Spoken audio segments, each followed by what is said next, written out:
తెలుగుదేశం తొలి జాబితాలో ముగ్గురు ఎన్ఆర్ఐలు.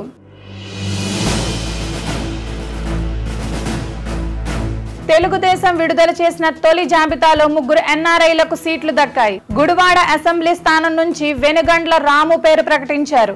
ఆయన 2 ఏళ్లుగా నియోజకవర్గంలో వివిధ సేవా కార్యక్రమాలు, జాబ్ మేళాలు నిర్వహిస్తున్నారు. ఏలూరు జిల్లా చింతలపూడి నియోజకవర్గంలో నుండి పోటీ చేయుచున్న సొంగ రోషన్ పై హూప్ అనే స్వచ్ఛంద సంస్థ ద్వారా సేవా కార్యక్రమాలు నిర్వహిస్తున్నారు. శ్రీ పొట్టి శ్రీరాములు నెల్లూరు జిల్లా ఉదయగిరి నుంచి బరిలో నిలవనున్న కాకర్ల సురేష్ కాకర్ల చారిటబుల్ ట్రస్ట్ పేరుతో ఏడాదిగా అన్నా క్యాంటీన్ ని ఏర్పాటు చేయటంతో పాటు వైద్య సేవలు అందిస్తున్నారు. గన్నవరం నుంచి పోటీ చేసిన ఏర్లగడ్డ వెంకట్రావు, తణుకు నుంచి పోటీలో నిలవనున్న అరమిల్లి రాధాకృష్ణ కూడా గతంలో ఎన్ఆర్ఐలుగా రాజకీయ ప్రవేశం చేసిన వారే. గుంటూరు లోక్సభ స్థానం నుంచి ఎన్ఆర్ఐ పెమ్మసాని చంద్రశేఖర్ పేరు ఖరారైంది. ఇప్పటికే ఆయన ప్రచారం కూడా ప్రారంభించారు. రాష్ట్రంలో మరికొన్ని స్థానాల్లోనూ పోటీ చేసేందుకు ఎన్ఆర్ఐల ఆసక్తి చూపిస్తున్నారు. విజయనగరం జిల్లా శృంగవరపు కోట నియోజకవర్గం నుంచి పోటీ చేసేందుకు ఎన్ఆర్ఐ జి కృష్ణ